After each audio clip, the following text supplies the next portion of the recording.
Today's Daf. We're going to start today's Daf Yomi on the bottom of 39b. Today's Daf Yomi is Kesubos Mem, Kesubos 40. We're going to start 7 lines from the bottom where the Gemara cites a brisa, basically repeating what we said the day before. Tanya Idach, the brisa tells us, Alpha Pisha Amru, Ones Nos Emiyad, Kishiyotzi, who ain la, Kishiyotzi, who ain la love quote.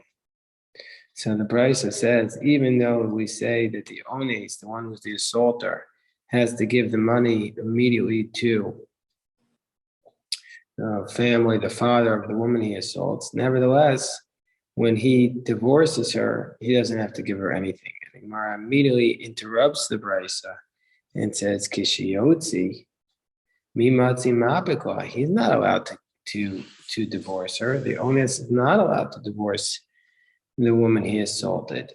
So the Gemara explains, Ema kishatetze he ein lo. No, so read it. When she decides to leave the marriage, he does not have to pay her anything. And the Gemara is going to discuss that. But if he would die, yatsa kesef kanasa biksuvasa. So, but when he would die, then we're going to say that the money for the kanas is going to be calculated as part of the ksuba. So the Gemara says, so Rabbi Yossi Bar Yehuda says, Yesh la ksuba mana. Rabbi Yossi Bar Yehuda says she always gets the same ksuba of 100.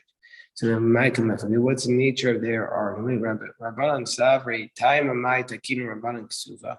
What's the whole reason for the basis of the ksuva? Kadesh lo te'kala be'ina v'otzia. We don't want to make it easy for the man to divorce her. And so therefore, since he can't divorce her, therefore the ksuba could be diminished because we don't care. And so therefore, since he can't divorce her, the ksuba could be less. Rabbi Yossi Bar Yehuda savar hanami mitzarla. Even though he can't technically divorce her, he still can make her life miserable. Until she says, I want a divorce. And he'd have to give her the ksuba. So therefore, we want him to be sensitive to that, to not make her life miserable so that he doesn't have to pay the ksuba. And so that's why Rabbi Yossi Bar Yehuda says the ksuba is always 100, whereas Rabbanan saying no, that the kanas money was included into the ksuba, so our ksuba will be less. We said in our Mishnah that an ones, the one who assaults her, he is shote about tzitzo. He has to drink from the flower pot, meaning to say that he's obligated to marry her, even if he doesn't really want to marry her, he's obligated to. And so too, if he marries her, he's prohibited to divorce her. And if, however, the mafata, we say the mafata is not obligated to marry her, and if he marries her, he can divorce her, and she can't stop that.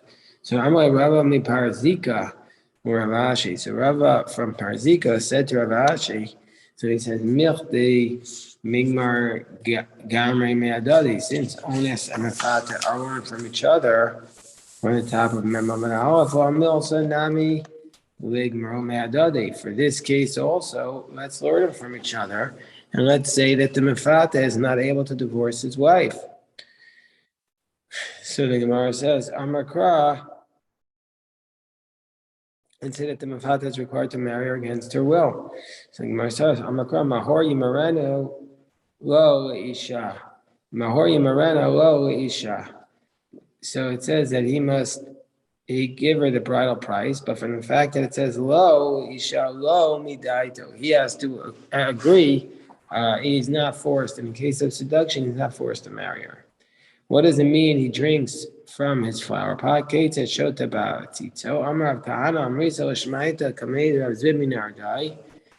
what means, what does it mean he drinks from the flower pot? That if he's an honest, we force him to marry this girl. But the Gemara says, but Rav Kahana said, I said this teaching in front of Rav Zvid from Nardai, and he said, why do we force him to marry her? The point is that we said we force him to marry her unless unless, however, she was somebody who's not allowed to marry, like, for example, Mamzeres, someone who's not allowed to come into the community of Israel. So about that, Rav Kahana says that, I said this in front of Rav Zimi Nardai, he says, why do we say that if he was Ma'anes and Mamzeres, that we don't force him to marry her? Why don't we say, Nesi Aseh, let's bring along the positive commandment of Lo Elisha, that he has to marry her, V'nidche Lo Aseh, and that should override the negative prohibition that she's not allowed to be married to somebody from the Jewish people, like a Mamzera. So let's say Aseh Docha Lo Aseh. We had this case at the beginning of Yevamos, if you remember. We had this whole discussion back in the beginning of Yevamos. So why don't we say that? So the Gemara explains, we don't say that Amar Lei, so that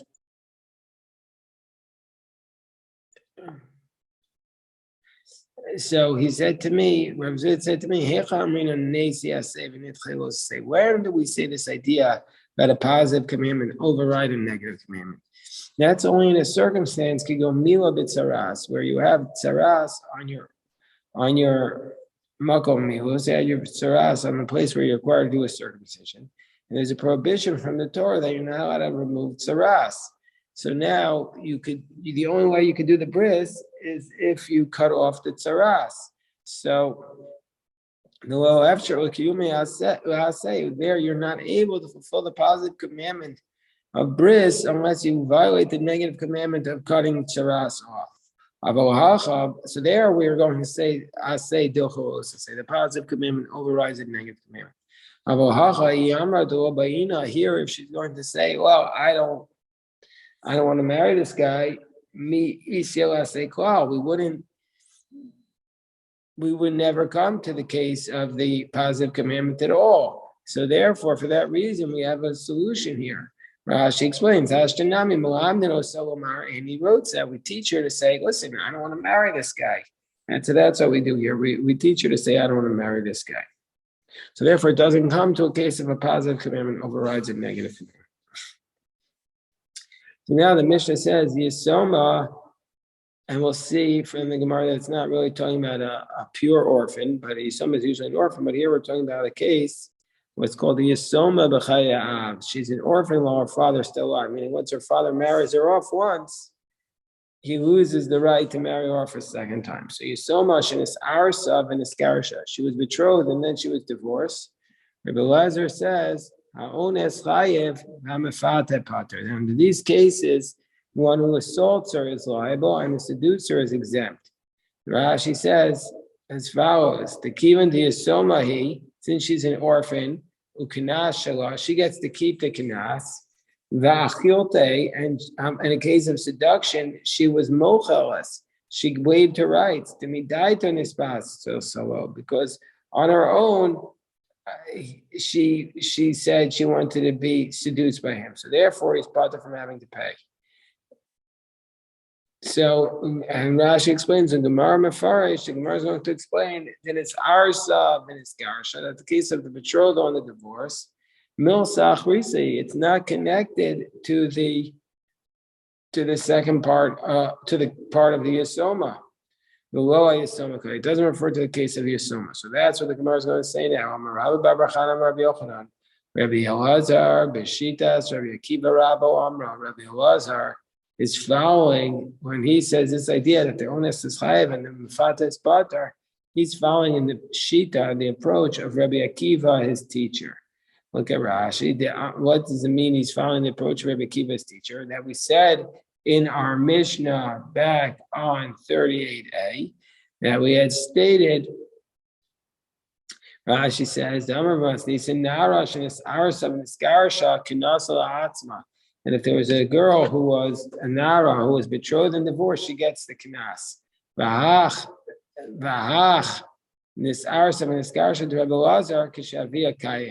And so to this case of Rebbe Lazar, we're also talking about a case where the father was still alive. The Karila Yisoma, and it's why she called an orphan. This is the case of Yisoma Chayav. The Pakas Chus Av Minal Agabe Knasa. Father has lost the right to collect her Knas. So now we're saying here that Rebbe Lazar is saying this in the name of his teacher, he's following the direction of the teacher of his teacher, Rabbi Akiva. The Amar Yeshla Kinas, who says that even though she was betrothed once, still she collects the Kinas. However, Kinas Atzma. However, the Kinas goes to herself and not to the father. The Gemara explains, from where do we know that Rabbi Elazar holds like Rabbi Akiva? Midiktani Yisoma, the fact that it says in our Mishnah, an orphan girl, Rabbi Elazar says, Rabbi Elazar says that by an orphan girl, if she's assaulted, Rabbi Elazar says that the assaulter is liable and the mafata is exempt. Yisoma Pshita, of course.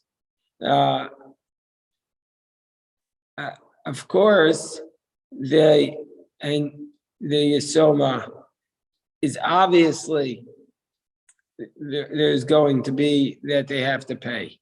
So if it's an ones, and if she was a mefata, of course, since there's no father, of course the seducer is going to be exempt.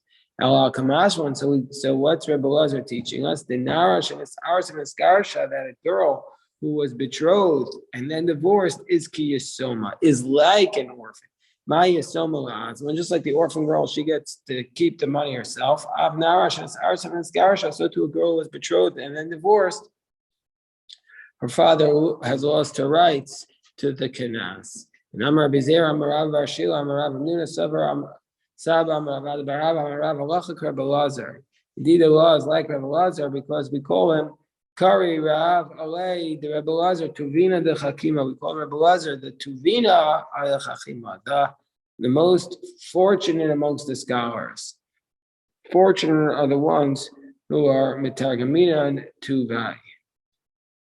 And then Rashi tells us, in case we were wondering, Rabbi Elazar is Rabbi Elazar ben Shemua, and he was a student of Rabbi Akiva, like we say in Yivamos and Aval Yivimto, it's Samach Beis and Beis, that the world was desolate on Ad Sheba Rabbi Akiva, Eitzel Rabbi Seinu Shebedar. Rabbi Akiva came to the rabbis of the south, the Shanalayim, Rabbi Meir, Rabbi Elazar, Rabbi Elazar, Rabbi Shimon, Rabbi Elazar ben Shemua. And he taught these 5 students, and who are they? They were Rabbi Meir, Rabbi Yehuda, Rabbi Yossi, Rabbi Shimon, and Rabbi Elazar ben Shemua. So we also have a teaching in Pirkei Avos. Rabbi Yochanan Zakkai has these 5 students. So we see from here that Rabbi Akiva had the 5 students, and Rabbi Yochanan Zakkai had the 5 students, and they were both in the south of Israel. Rabbi Yochanan Zakkai was in Kerem B'Yavneh, and here Rabbi Akiva, it says he goes to Rabbi Seinu Shebedara.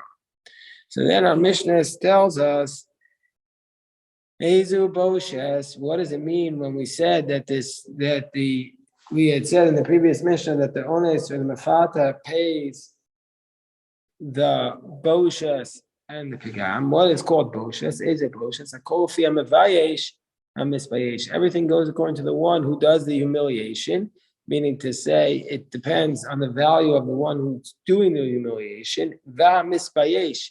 And the one who's being humiliated. Rashi explains that a person is an average person, his shame, if he does the embarrassment, it's going to be more embarrassing for the person than if he's embarrassed by a very noble person, because you want to have proximity with that noble person regardless. So, Pigam, and how do we evaluate depreciation? Rono, so we look at her, if she would be a slave girl, how much Nimkaris Bishuk, how much she would have sold, and now how much she sells in the shuk. Kama is a yafa, v'kama yafa. How much she was worth, and now how much she's worth now. Kinas shavav kol adam. The fine is equivalent by every person. Kol sheyeshlo kitzvah min Torah. Anything that has a set amount from the Torah, shavav kol adam, is going to be the equivalent by every person.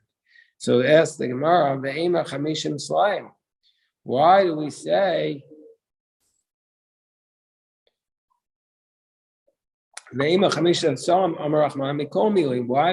that when the Torah tells us that you have to pay this fine of 50 slime, it includes everything. It also includes the knas. It also includes the boshes and the pagam, the humiliation, depreciation.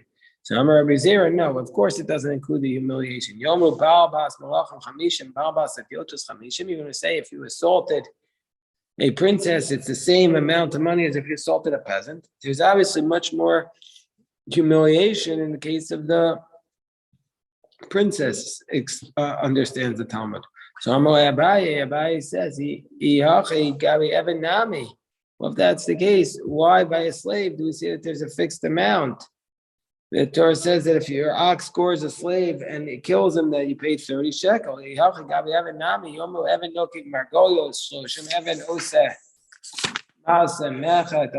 of Memam Beis also Shloshim. Why do we say that the ox that scores a slave gives him that the owner of the ox has to pay the owner of the slave 30 shkolim? There are some slaves who would generate a lot of income for the owner because they are doing jewelry work, whereas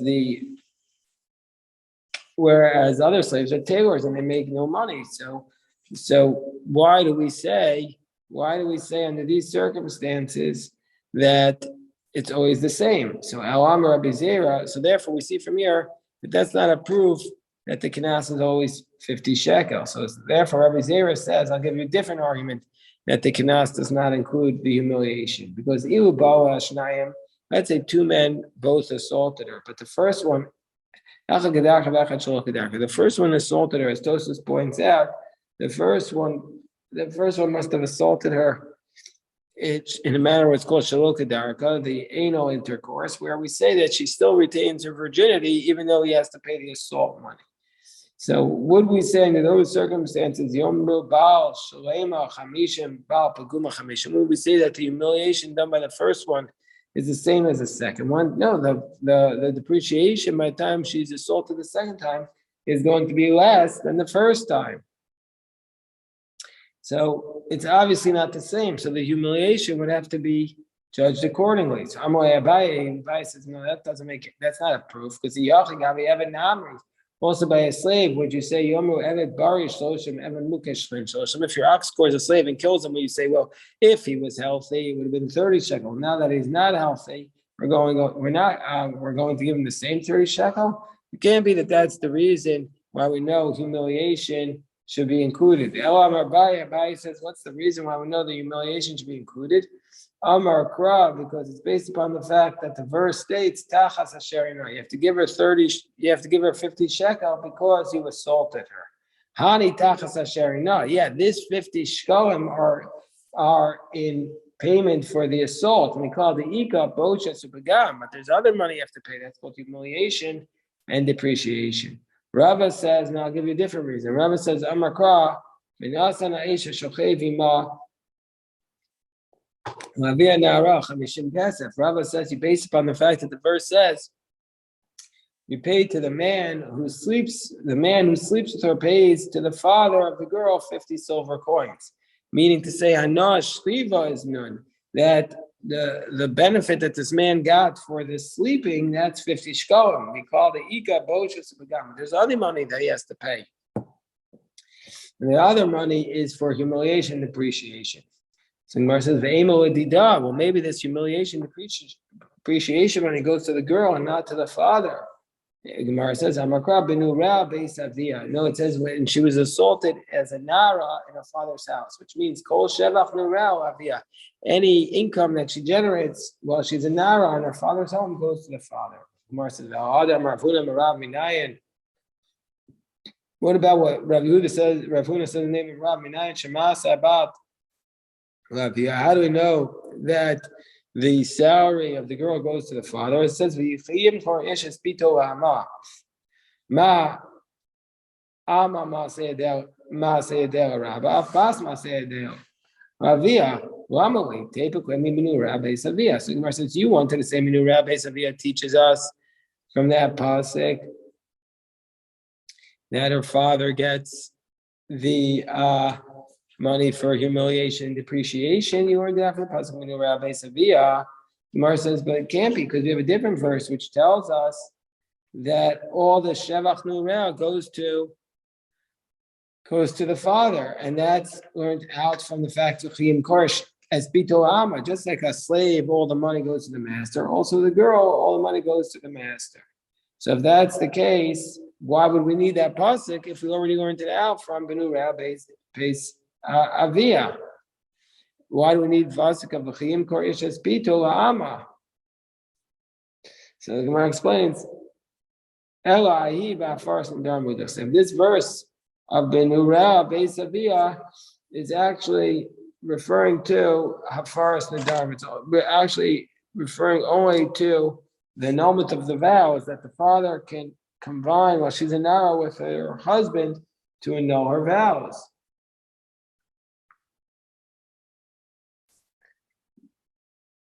So the Gemara says, V'chi tema, and if you want to say, Neilaf mina, and if you want to say, well, we'll learn out from that pasuk, from Benura Beisavia, to teach us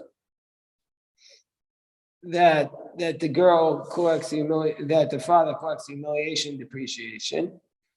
V'chi tema Neilaf mina, Mamona misur yafina. No, we can't learn out the monetary law from the laws of vows, which are prohibited. Prohibitions. And if you want to say, we'll learn out from the knas that the knas goes to her father, so too the humiliation should go to her father. You can't say that you're going to learn out a law of a compensatory payment from a punitive damage. So if that's the case, so we don't have a verse that tells us. It's just logical to assume that it's the father's. Because he has the total rights to hand her over marriage before she's 12 to whoever she wants. Who's that?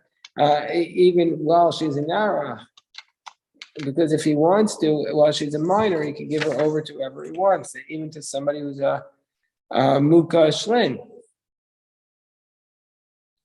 Even somebody who's not in good shape. And so therefore the humiliation depreciation would also be going to him.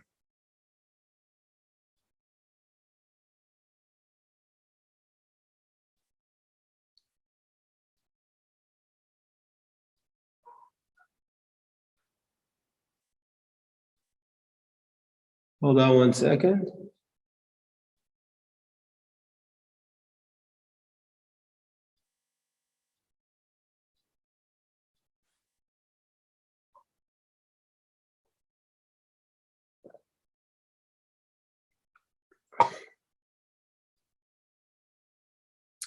Okay, so the Gemara says, Pigam, Rowan Osa Ki'ilu, he Shifchanim Karas. When it comes to depreciation, we view her as much, how much would she be sold for if she was a slave? So the Gemara says, well, how do we evaluate that?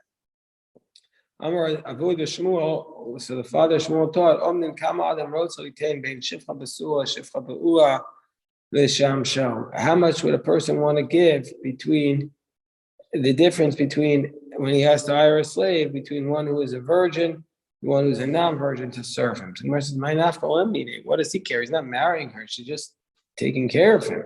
What does he care if she's a virgin? So what's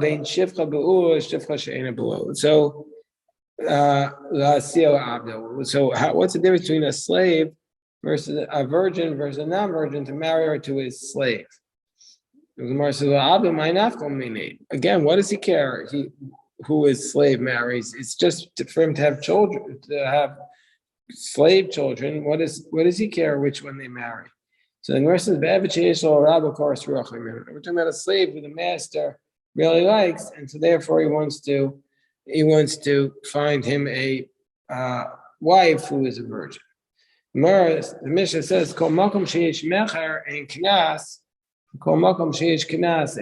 Any place where there is mecher, i.e., where the father has the right to sell off his daughter, i.e., when she's a minor, then the father does not have the ability to collect the punitive damages. The punitive damage is only by a nara, but older than a girl.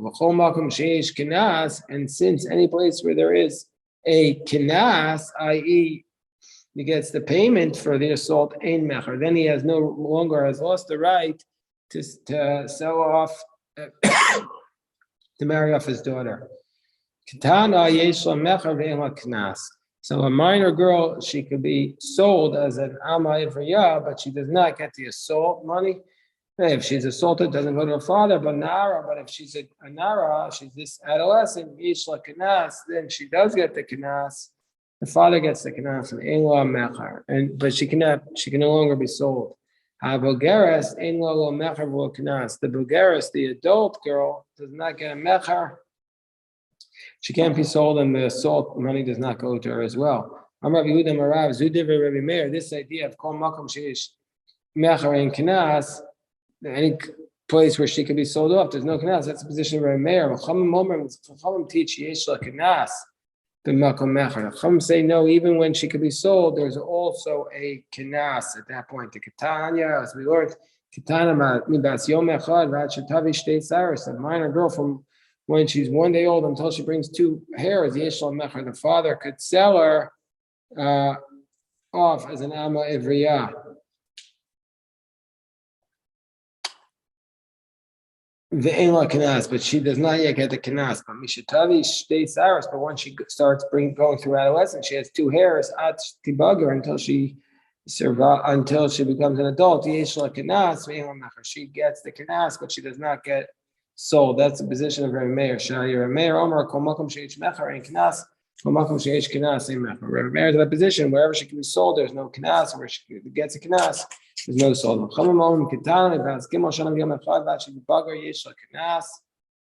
the Chachamim say from when she's 3 years old until she goes through adolescence, she does get the Kanas. She still gets the assault. So the Gemara says Kanas in Mecher. She gets the assault money, but she can no longer be sold. Is that the case? Ema af Kanas b'makom. So it must be that Chachamim are in the position. She also gets the Kanas in the place where she's also sold into servitude. She also could get the Kanas. Amar Rav Chesda, my time with her mayor. Why does her mayor say any place where there's Mecher, there's no Kanas? That she cannot get Kanas as a minor. So the Gemara explains that the verse says, "Velosi ela isha," and she shall be to him for a wife. B'bahava atzma hakasav d'amir. Somebody who has the ability to marry off herself is the one who gets the kanas, i.e. only a nara. Rabbanan Amar Reish Lakish Amakra nara. It says nara with a hey, which would imply a feel katana b'mashma. Implies even a little girl, even under the age of 12, will get the kanas. Shama Rav Papa Breder of Chanami Bei Kluchas. Rav Papa heard this. Rav Papa Breder Rav Chanam from Kluchas heard this. Also, Amar Tamid Rav Shimi Bar Ashi Amrway. Rav Shimi Bar Ashi said, "Atun, you Hamas Nisua, you heard that statement of Reish Lakish where he says, Amarka Nara Fil Katana B'Mashma, that she gets the Kanas even as a minor. You learned it about that." Anana Hamas Nisama. But here we in Eretz Yisrael, we went on the following. That Amar Reish Lakish Motzi Shemra Al Katana Pater. Somebody who says Motzi Shemra says libel that she was adulterous, but before they got married from the betrothal, she was adulterous. That he is exempt. He doesn't have to pay the father 100 silver coins. As it states, V'nasua via nara, and it's written Malay Diber Kasam. It says you give to the father of the Nara with a hay, Nara is spelled with a hay, to teach us not to include a minor. So Maske for Ravada Barava, time in the Kasar Rahman and Nara, Allah Mina Phil Tani mean say if it didn't write with a hay, I would have said you have to pay the minor girl's father 100 shkal.